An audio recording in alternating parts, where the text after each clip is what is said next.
बोलो जयकारा बोल मेरे श्री गुरु महाराज की जय।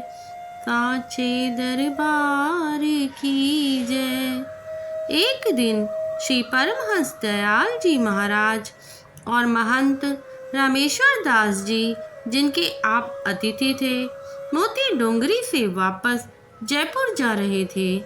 रास्ते में एक कुम्हार अपने गधे लिए जा रहा था। आपको निहार कर उसने बड़े प्रेम से विनय की, महाराज आप मेरे घर चले।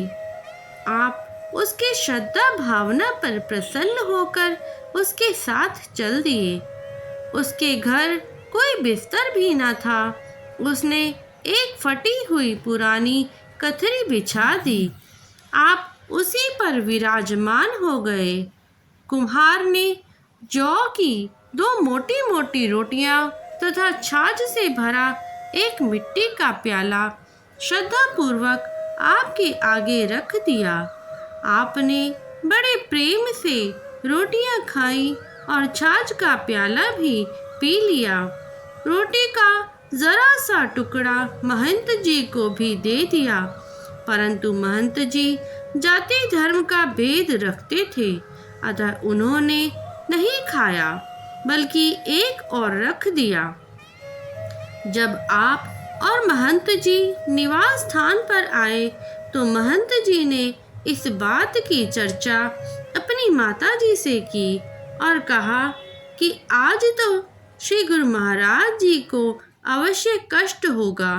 उन्होंने अत्यधिक भोजन कर लिया। माता जी ने कहा कि फकीरों के संबंध में अधिक बातचीत करना उचित नहीं होता, किंतु वे ना माने और आप जी के पास आकर कहने लगे, आप घर पर एक छटांग चावल भी मुश्किल से खाते हैं। आज यह जौ की मोटी मोटी रोटियां और इतनी छाछ कैसे पी गए? आपने हंसकर फरमाया, कुम्हार की श्रद्धा पूरी करने के लिए देखो कैसी नम्रता और श्रद्धा से उसने हमें बुलाया और खाना खिलाया। यदि उसके घर में ना जाते और खाना ना खाते तो वह समझता कि साधु लोग अमीरों के घर जाते हैं और मेवे मिठाइयाँ खाते हैं। गरीबों से मिलना ही इन्हें अच्छा नहीं लगता और उसका बढ़ता हुआ प्रेम दब जाता। शेष आपने देख लिया है कि कितने प्रेम प्यार से उसने खिलाया और हमने खाया। जब दोनों तरफ ऐसा प्रेम होता है तो कोई कष्ट नहीं होता। इस प्रकार आपने दर्शा दिया कि महापुरुष सदा ही प्रेम के भूखे होते हैं, धन संपत्ति के नहीं। जिसने भी प्रेम एवं श्रद्धा से भगवान को पुकारा वे उसी के हो गए। भगवान सदा अपने प्रेमियों के वश में होते हैं। इसके पश्चात वह कुम्हार संतों की सेवा और भी अधिक श्रद्धा पूर्वक करने लगा। एक दिन आप जयपुर में एक भक्त के घर में ऊपर छत पर विराजमान थे। सायंकाल का समय था और भक्त जी आप जी के लिए श्री भोग की व्यवस्था में संलग्न थे। इतने में एक साधु आया। वह पहले भी अनेक बार श्री चरणों में उपस्थित हो चुका था, परंतु इस बार वह बहुत वर्षों के पश्चात श्री दर्शन के लिए उपस्थित हुआ था। आपने उससे पूछा, बहुत वर्षों से आप हमसे मिलने नहीं आए, इतने समय तक न आने का क्या कारण है? क्या कहीं एकांत में भजन अभ्यास करने लग गए थे? वे हंसकर बोला, महाराज जी, मैं एक मंत्र सिद्ध करने के लिए वन में गया था, उसी में मुझे इतना समय लग गया। अब मैं वह मंत्र सिद्ध कर आया हूँ।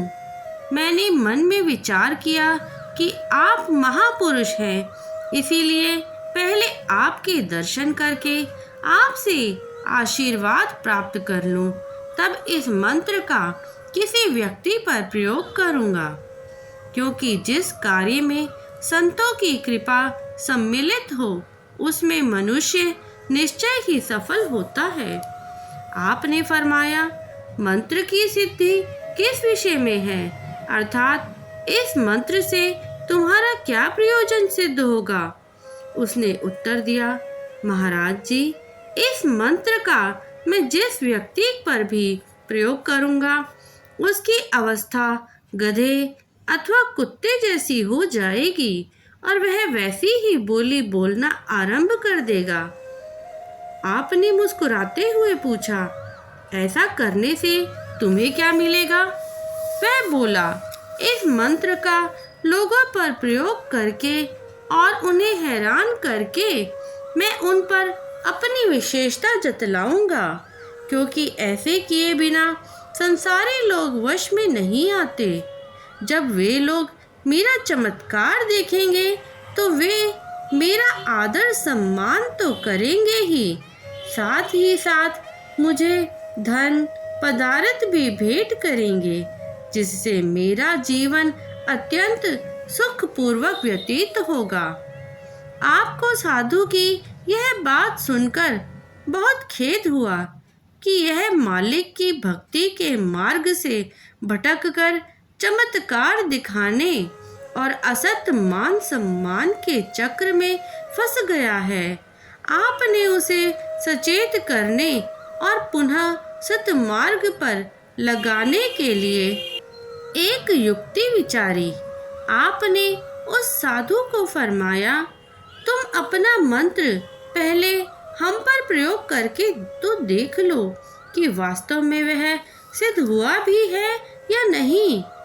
वह हाथ जोड़कर विनय पूर्वक कहने लगा, भगवान, मेरी क्या शक्ति है जो आप पर मंत्र का प्रयोग कर सकूं? यह तो साधारण लोगों के लिए है। आपने फरमाया, मंत्र का प्रभाव तो हर एक पर हो सकता है, फिर हम पर क्यों ना होगा? तुम इसका हम पर अवश्य प्रयोग करो, क्योंकि हम भी देखना चाहते हैं कि तुम्हें वास्तव में ही इसकी सिद्धि हुई भी है या नहीं।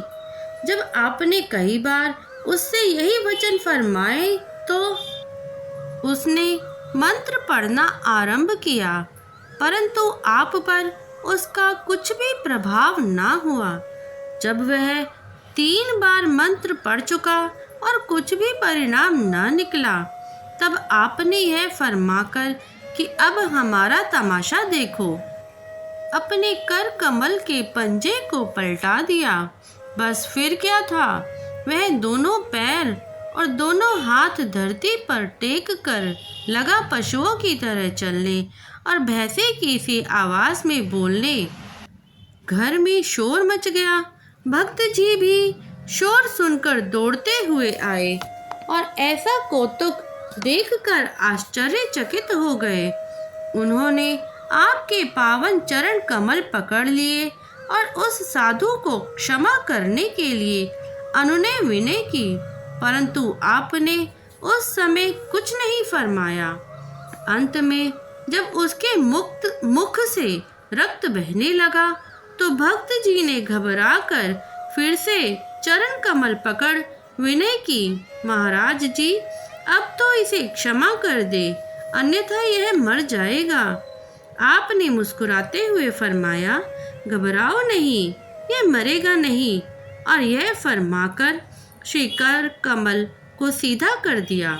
ऐसा करते ही वह साधु सीधा खड़ा हो गया और थर थर कांपते तथा रोते हुए आपके पावन चरणों में गिर पड़ा।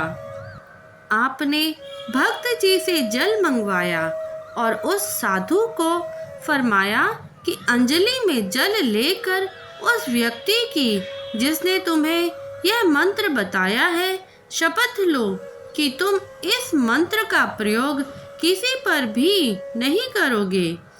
जब उसने इस बात की शपथ ली तब आपने उसे अपने सम्मुख बिठलाकर अत्यंत प्रेम पूर्वक संबोधित करते हुए फरमाया कि मालिक की इस सृष्टि में जितने भी प्राणी हैं उन सब में मनुष्य को सर्वश्रेष्ठ कहा गया है, क्योंकि मालिक ने उसे विवेक विचार की शक्ति प्रदान की है, जिसके द्वारा वह अपना लाभ हानि हित अहित सोच सकता है और भली प्रकार निर्णय करके वह मार्ग अपना सकता है जो उसके लिए लाभप्रद हो। ऐसे पशुवृत्ति वाले जीवों को वास्तविक रूप में मनुष्य बनाना ही साधु का काम है, ना कि उल्टा मनुष्य को पशु। तुम साधु हो, तुम्हें चाहिए कि उन भूले भटके जीवों पर दया करके और सदुपदेश देकर मनुष्य जन्म की महत्ता जतलाओ और उन्हें वास्तविक रूप में मनुष्य बनाओ तथा उन्हें अपने असली काम अर्थात मालिक की भक्ति में लगाओ। असत मान प्रतिष्ठा और सुख भोगों के लिए संसारी जीवों को कष्ट पहुंचाना साधु के लिए कदापि उचित नहीं है। हाँ, यदि वे श्रद्धा और प्रेम से सेवा करें तो और बात है।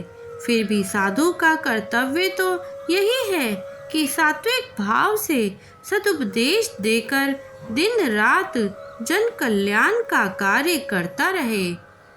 आपके ऐसे हितकर पावन वचन श्रवण कर उस साधु ने आपके कोमल चरण कमलों में दंडवत प्रणाम करके बार बार क्षमा मांगी और शरण प्रदान करने की विनय की, जिसे आपने स्वीकार कर लिया।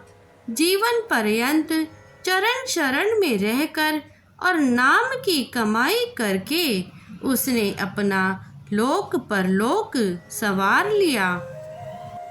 बोलो जयकारा बोल मेरे श्री गुरु महाराज की जय, साचे दरबार की जय। सौभाग्यशाली गुरुमुखों, आज का ये वीडियो यदि आपको अच्छा लगा हो तो इस वीडियो को लाइक कीजिए, ज़्यादा से ज़्यादा इसे शेयर कीजिए और यदि आपने अभी तक इस चैनल को सब्सक्राइब नहीं किया है तो प्लीज़ इस चैनल को सब्सक्राइब कीजिए और कमेंट में जय सच्चिदानंद जी ज़रूर लिखें। जय सच्चिदानंद जी।